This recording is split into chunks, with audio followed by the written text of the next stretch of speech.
Welcome, everybody, to this episode of The Monthly Blend, a monthly video podcast brought to you by Next, powered by Shulman Rogers and Connectpreneur. I'm Tian Wong. I'm the founder and host of the Connectpreneur community. We're a global community of over 30,000 investors, founders, and business leaders. I'm also CEO of Opus 8, which helps companies and fund managers raise money through our network of over 4,000 accredited private investors, angels, and family offices throughout the United States. Along with my co-host, Anthony Millen, who is the founder and chair of Next, powered by Shulman Rogers, we're pleased to bring you this monthly video podcast, which covers trends, information, as well as fascinating interviews with game changers and newsmakers here in the Baltimore, Washington, D.C. Metroplex. Anthony and I started this podcast around 3 years ago as a way to increase awareness of cool, innovative happenings in our region, to break down silos, and to serve as a mechanism to do our part to help bring the region together and to help foster innovation and entrepreneurship here. Today, we're absolutely thrilled to have a conversation with a true superstar leader in the DC and Maryland startup ecosystems.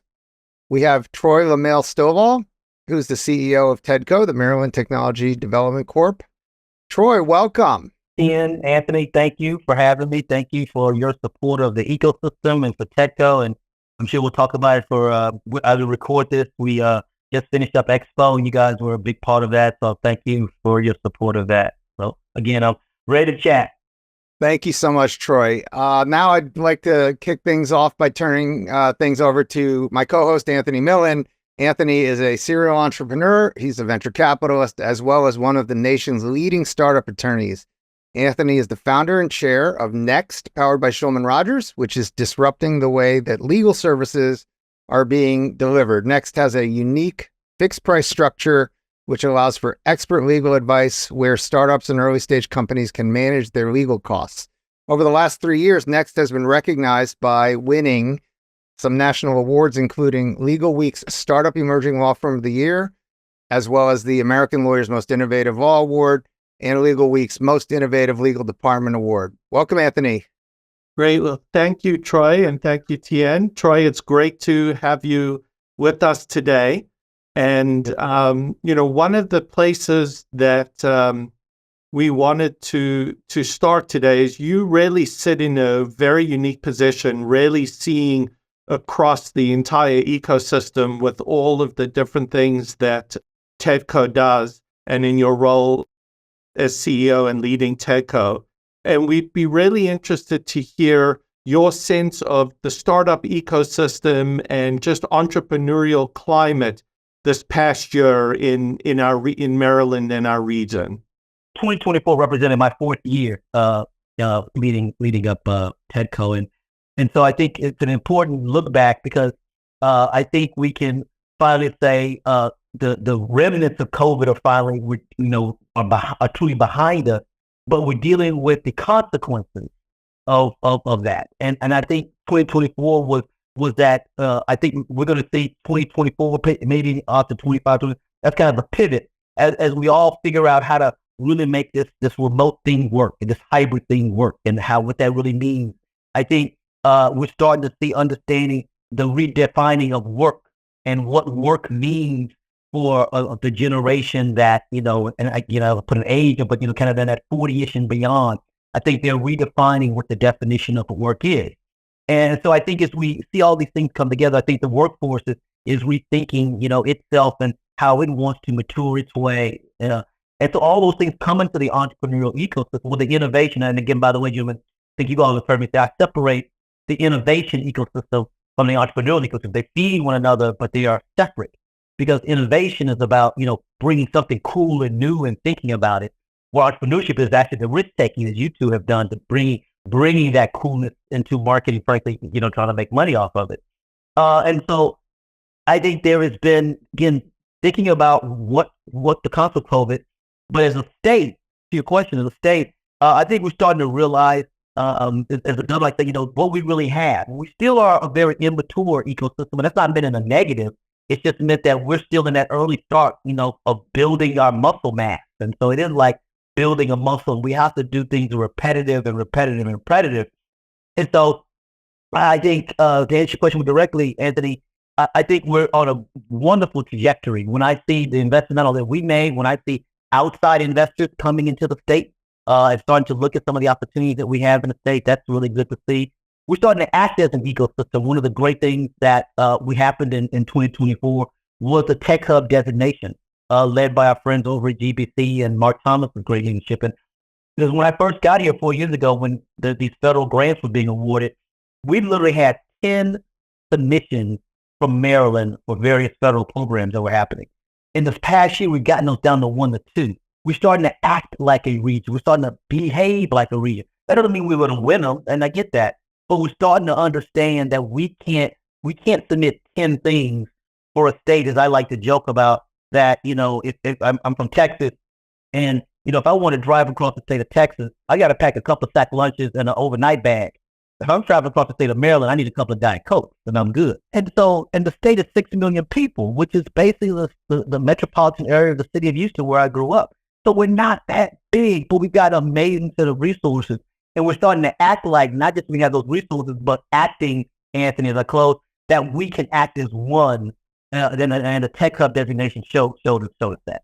And are there particular things that really stuck out this last year for you in the Maryland area in terms of any particular highlights or things that you still see as challenging that really we need to continue to shine a light on and focus more deeply on? On the first one, on the Tech Hub, I think that you have to put that up there because it was an important watershed moment, both from a recognition of the types of talent and the opportunity that we have in the Baltimore MSA. By the way, folks that don't know, then listen to this. The Tech Hub designation was for the MSA, so that includes the Baltimore City, Baltimore County, and 6 other counties, kind of in central Maryland, here in central Maryland. But it has impact outside of just those counties. It's going to go. You're going to feel the impact of that in Prince George's and Western Maryland and Montgomery County. So that's exciting. I think the other thing, just it gets in support of that, is that you had this amazing coalition of corporate and private and public entities come together and really support this. And yes, we didn't win the second tranche, but as I told folks, look, if $70 million was the full answer that we needed in Maryland, we're a hell of a lot farther along than I think we are. And so losing out on $70 million, I think, was a good thing because it forced us to be introspective and really focus on what we need to do. And we got some great feedback on the things that we need to do. Again, but it is still about coalition building and building that muscle mass around working together. But I think the thing that, again, my earlier point about as we mature as an ecosystem, because I just got a similar question last night in another event I was at. I think as I move into 2025, one of the things I think we have to have as an ecosystem, 3 words I'll focus on is, how do we get companies to pivot faster or fail faster and learn from failure? Or said another way, they got to, and you know this, you've seen it, too many times they want to get stuck, and so they don't pivot fast enough to take advantage. They don't fail fast enough and burn through too much capital. And then when they fail, we still haven't created a culture here in the state where failure is not the end. We can't make failure the end of the story. Failure has to be part of the story and not the end of the story. But I think those are the things that we go into 25 that I know that I'm going to be talking about and getting a culture built around understanding those 3 things. Those are critical. And, if that can start to be brought in as just the DNA and what people look and think in building new companies in Maryland, that would be a major accomplishment. I want to turn a little bit now just to TEDCO itself. There's so much that TEDCO does, and people touch just pieces of TEDCO. It's the breadth and impact is far and wide. Maybe for people who aren't as familiar, you could talk just a little bit more detail about TEDCO and its kind of key programs and initiatives. Yeah. So I'll answer the question, but I think one of the things going into 25, we realized, to your question, Anthony, is that it's kind of like a house with a lot of rooms in it. And, you come in through one door and there's a back door and a side door. People are coming through the different doors of the house. And they're visiting only certain rooms, and they have to self-navigate to those rooms. And so part of what we're going to be launching in the early part of 2025 is what we're calling the My TEDCO portal. And so you have one door to come in. and you tell us who you are and what you are, and we will navigate you. We will concierge you to the rooms that we think make the most sense for you based off of your stage and based off of your sector. We will walk you through those rooms of the house because we got too many people self-navigating, and entrepreneurs don't have the time to self-navigate. And so we got to hold those hands and help them go through those rooms. But the rooms, to your question, we are the state's venture capital arm. So we do the early stage technology, life science, and investment.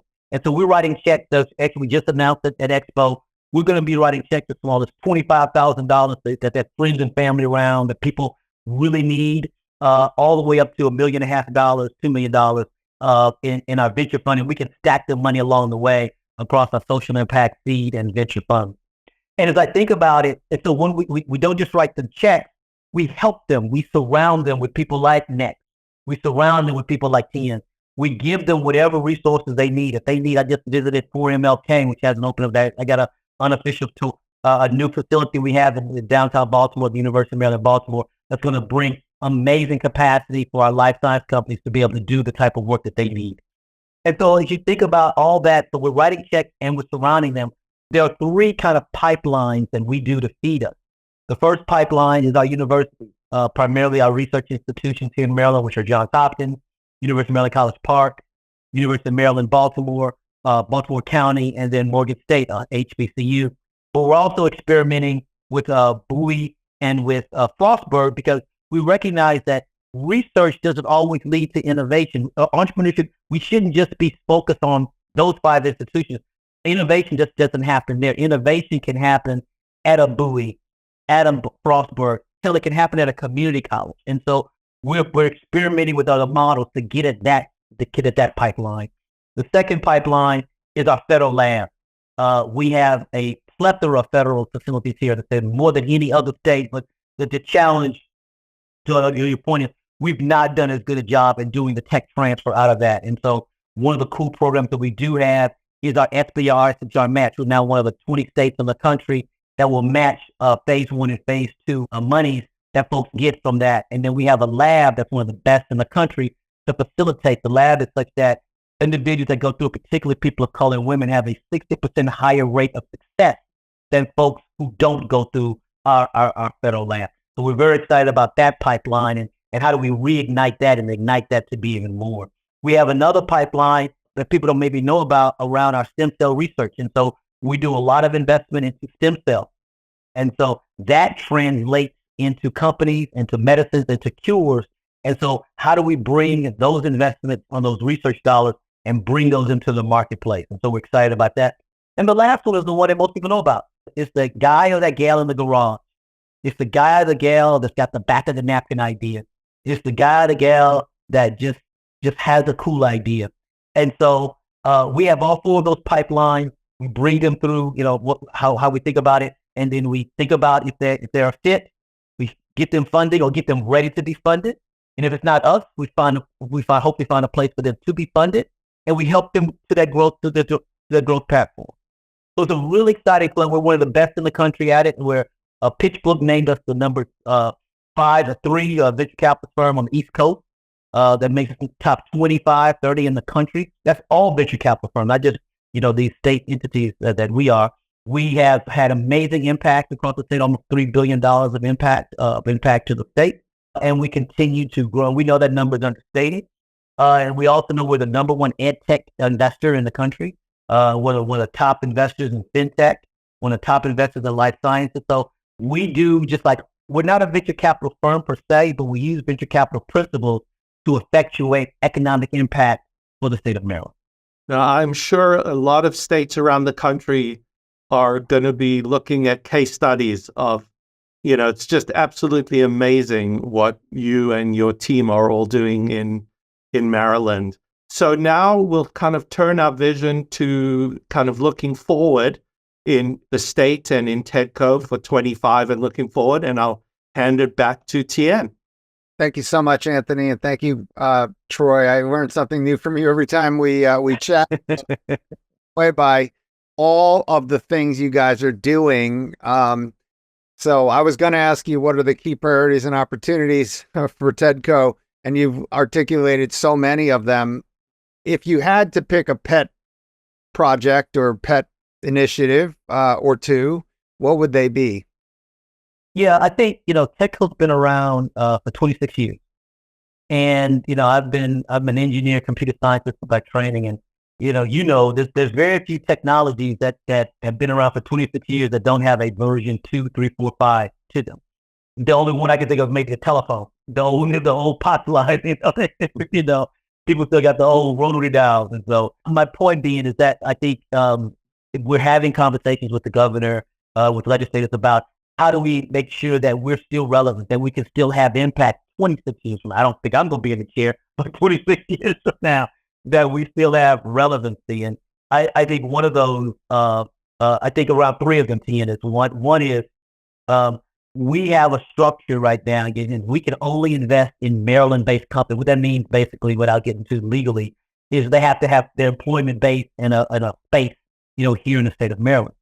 But look, companies grow, so they might grow to have some of their employment base to be outside the state of Maryland, and that's a good thing to have happen. That's a very good thing to happen. But that creates a tripwire for us, because if they don't have X number of their employees in the state of Maryland, we literally, by law, have to liquidate 100% of our shares in that company at that moment. Now, we have a couple of exit clauses that allow us to look at that opportunity and see if they still are creating economic impact. But not everything will, fit under that rubric that we have. And so one thing we're talking to the governor and others about is, allowing us to maintain that investment for time. Because if you think about it, TEDCO has double bottom line. We have an economic model. We have to make money. Folks that don't know, we have the folks that know the venture capital business. It's a real simple model. You go get money from investors, call them your partners. They put money in. You take some admin fee out. Take the rest of the money you invested. You give them back 80% of the profits. You keep 20%. Very simple model. Well, for us, we got the perfect limited partners. And they give me, for the most part, all the money that we need. But we get to keep 100% of the profit. We also get to keep 100% of the losses too. So you got that part of it too. So the point being is, as any investor knows, think about it. If someone puts money into a company and that money has to go right out the door to pay us for liquidation of our shares, that's a horrible model for that company. And so that we do have companies that don't want our model because they know they're going to grow outside the state. So we need the ability to be able to, stay in them, not forever, but for some amount of time that, again, for us being good stewards of the state money they've given us, allow us to focus on that and get that. So it may not be an economic development. We may not be able to make that argument, but we still have to have an economic argument for TEDCO. I think the second one, back to my point about COVID, we sit here, folks that don't know, we're sitting here in Maryland. I live here in Prince George's County. And so we in this area called the DMV. And entrepreneurs don't know anything, for folks that are not here, but the Potomac River, which is the dividing line between Maryland and Virginia, Western Avenue, which is one of the streets that divide D.C. from Maryland, the Mason-Dixon line, which is the line between us and Pennsylvania. Entrepreneurs don't know anything about that, right? And so I get that I have an obligation and a responsibility to the state of Maryland, absolutely. But I also have to understand that entrepreneurs don't see the boundaries the way I do or the way I'm asked to do. And so I think we have to start thinking regionally. I think we have to begin to see the DMV as a region. And by the way, just as a pivot, I believe, and I've said this a lot publicly, that if you took a straight line in from Richmond up to Philadelphia, the 95 corridor, the amount of resources, the population, the level of education, the academic institutions, obviously the federal government, that rivals any part of the country. And I believe that's a corridor that can rival any other sector, whether it's Silicon Valley or Silicon Alley. We could be a powerhouse region if we thought about it. And at the middle of that sector that line I just draw is the state of Maryland. And so I get excited about thinking about this regional play that I think needs to happen. I love it. And while we're on the topic of regional plays, there are hubs in different regions: Boston, New York, Bay Area, Austin, Seattle, Florida now, and some of them, certain sectors you mentioned, EdTech, FinTech, and Biotech. How do you propose that TEDCO help the region compete, if you will, competitively with these other pretty impressive regions also. No, we started some of that. So the sister organization to us is called VIPC in Virginia. I know they're the CEO, and one of the sister organizations of us just across the Mason-Dixon line is Ben Franklin Partners there in Pennsylvania. I invited both of their CEOs back in August to come to our TEDCO board meeting, TEDCO retreat, to talk to our board about that exact point, Tien. And so really early stages, the soil is still being, if you will, cultivated. But I think it starts with the conversation with those two and having my board hear that. And I'm already being invited to go talk to the VIPC board. I'm going to be going talking to our friends in Pennsylvania. And yes, we all have restrictions on where our money can go. And, our money can't cross the Potomac and Joe's money can't cross the Potomac over there. But there's nothing stopping us pick a date. We get our portfolio companies, say around MedTech or whatever. And we're going to get 20 of our portfolio companies. We're going to meet somewhere and get them to come together. I think, and so there's nothing stopping us from, there's nothing illegal, if you will, about that. The other thing that we're doing, Tien, is I got a call, I think next week. We're talking for the last year. There's no entity like a TEDCO or VIPC in the District of Columbia. So I call it the donut. So we're surrounded. You got us on one side, you got Virginia on the side. There's nothing like this. And I told them, there's no competitive piece to this. Us having a vibrant region means we have to have a TEDCO-like entity in the nation's capital. And so we've been very clear that we're willing to help stand it up. We'll do whatever we can, within our constraints to help stand it up. But now is the opportunity, particularly now with these funds that are called SSBCI dollars. For folks that don't know, it's the State Small Business Credit Initiative, $10 billion effort. Maryland got almost $200 million. We managed $50 million of that. We're one of the best. Actually, we are the best in the country at deploying those SSBCI dollars. I forget how much, but DC got some $100 million of that as well. And so, using those dollars to ignite to build a TEDCO-like entity is what we've been talking to them about. So I think that's the answer to the question: is getting people at the table to talk about it. And I use the folks again, not from the region. We have a thing here called Metro. It's the subway system here in the area, and that's a good analogy of how 3 jurisdictions can come together. Again, people can complain about it and talk about the funding. I get all that. But you got 3 jurisdictions who came together to decide to build a multi-billion-dollar transportation entity that is basically required here in this area. Yeah, I love your ideas and initiatives around collaboration, cooperation, best practices. Last time we had you on the podcast, you taught me a new word. You taught me the word ecosystem. We don't have an ecosystem. We have an ecosystem, which is 100%. I have a couple more questions. A serious issue here, which we're facing in our ecosystem, which every ecosystem faces, is attracting and retaining top talent. Yeah.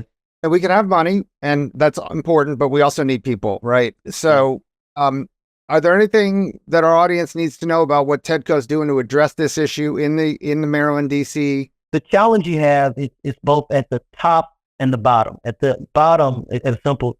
At the top, particularly in spaces like cyber and even in life sciences, we don't have enough folks, and particularly people of color and women, coming in at that entry level, and that's just a historic thing that the nation faces. And so, particularly with cyber, we do have a effort that's funded by the state called Cyber Maryland that's trying to get at this. How do you think differently about both the supply and the demand side for cyber?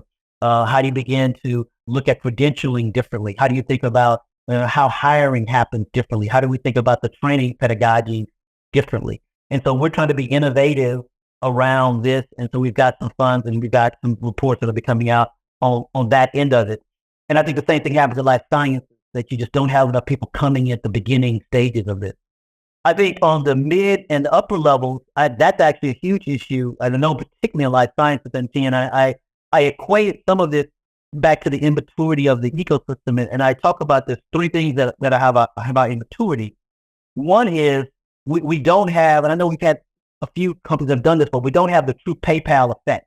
We don't have that one company where they went off and created 75 other, we've had people who've done some flawed stuff, I get it, but we haven't had that massive multiplier. Because what that does, that creates that pool of talent, and that pool of capital. And so that's problem one. Problem two is the system is, and this may sound egotistical, but it's not the point. It's too over-reliant at the early stages on TEDCO. We need other forms of capital at that beginning pipeline. We are too, this may sound crazy, we need more monies like TEDCO at that early stage. I would love to have confidence. I'd love to be able to have someone have to decide between me, us, TEDCO, and somebody else. That's exactly what we need to have a vibrant ecosystem, right? So I'd love to have that happen more. And because of the first one and the second one that I just said, we have, and you guys see this particularly at Next, I know you see it, we have too many first-time entrepreneurs. We have too many who don't know the process. They don't know about failure. They don't know about pivoting. They don't know about fast failing.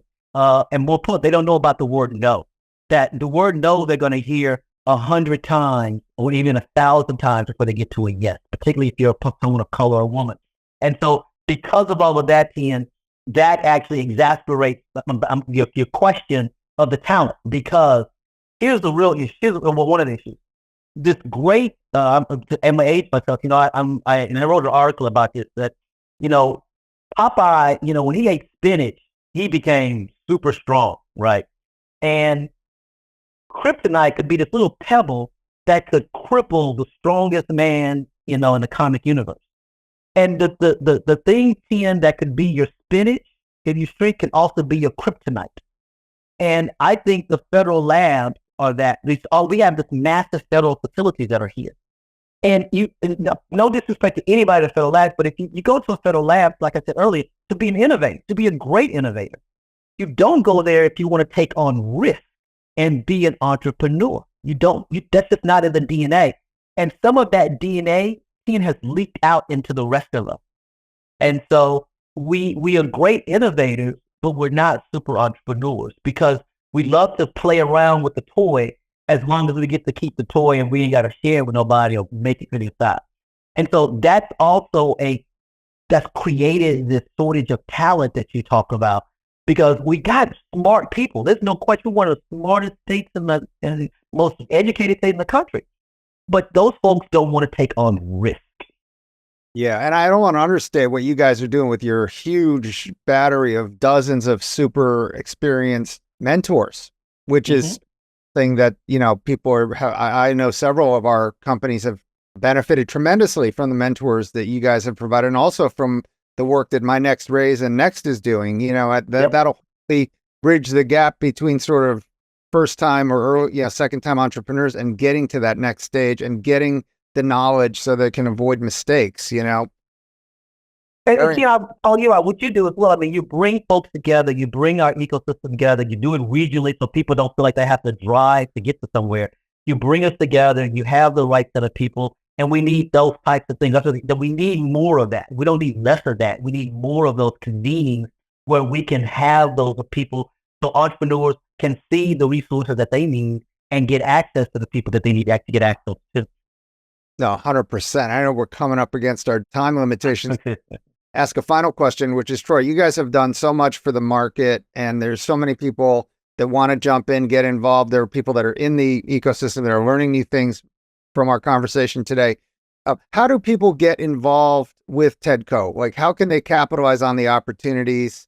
What advice would you have for someone either coming out of a federal lab or a university, or even a first or second time entrepreneur, and they want to tap into all those available resources and opportunities at TEDCO? How can they do that? Yeah, well, the simple thing is, thank you for the question, is to visit our website, TEDCOMD.com. Tammy Thomas, who are our development and marketing leader, her team, they do a tremendous job. And, real quick, you have things like our network advisors. Those are for individuals, corporate people, exit entrepreneurs. To your point, we line them up to be coaches, and we have a ton of people who are coaches and help us through. We have a prelude pitches and other roundtables that we have. We have a ton of other resources. Again, you'll see on the website. And if you have an idea, we'll be launching the portal soon, but you can apply to any. If you apply to a fund, don't apply to a fund, just apply. We'll figure it out. We'll put the things together for you. We'll navigate you to the house. So some have an idea, apply. I tell people all the time, just apply, because that gets you in the door and that gets you access to resources. Because you may get I did this quick analysis a while ago, of some companies that we had said yes to. We've given at least 1.5 to 2 no's to every company that we eventually invested in. So even we're saying no and saying you're not ready or you need to do this, you got to go do this. So we're saying no because it's not always a yes the first time. Sometimes you got to go off and do something else to get money. And so I think that's an important thing for people to understand that this is, I'll close it because, Tammy hates when I do this, but I'm going to do it anyway. This shit ain't linear. That's the hashtag I want to put out there. If you think this is some linear thing, you're just going to start today and become a unicorn next week, you know what? You might as well not even start. You might not even start. This is a long journey that has ups and downs and left and right and starts and stops. And if you're not ready for that, if you're not mature enough, we don't think that we talk enough about this, Anthony and Tim. The maturity to be an entrepreneur is something I don't think we talk enough about because it is a lonely thing. Number one, it's lonely. And number two, it has its setbacks. And if you're not willing to take setbacks, you're not willing to take criticism, you really shouldn't get into this game. Yeah, no, that's wise comment there. Thank you. And just getting back to the talent comment, I want to applaud you and congratulate you not only on 5 years, but on building an amazing team. I mean, my team and I work with 10 to 12 of your executives and other teammates, and it's first class across the board. And obviously the TEDCO Expo that just happened was, the best event of the year in this region. It was a testament to your team. And I do want to give kudos to the team also, because you really know how to build a great team. Well, thank you for that. I think, thank you for that. Yeah, look, you don't do anything without people. I get to come on here and be the CEO and, smile and but the first day I was there, the first thing we did, Ian, was we invested in everybody. We still do it to this day. And we gave everybody $1,500 professional development fund for them to go spend on themselves. It didn't have to be directly related to their job. It couldn't be anything super crazy. But it was our thing to say, we want to develop you. Because here's how I think about it, as I close it. If I make you a better you, and then I make you a better teammate of what we call One TEDCO, then you can serve the ecosystem. It's not the other way around. We first have to get us right before we can go serve the ecosystem. That's terrific. And with that, I'd love to turn things back over to Anthony, who's got some closing remarks. Anthony? Just want to say, Troy, again, thank you so much for your leadership. Thank you also, as TN said, to the incredible team that is at TEDCO and the role that you all play as a real center of gravity in the ecosystem that is building and growing and gaining momentum. And like you said, gaining in maturity across not just Maryland, but, your regional vision as well. And thank you so much for joining us today. Thank you. Thank you for having me. Thank you. And thank you guys for what you're doing. Again, at the time we're recording this, so happy holidays to everybody. I don't know what this is going to come out, so I hope either you are going to have or have had a great holiday season. Thank you.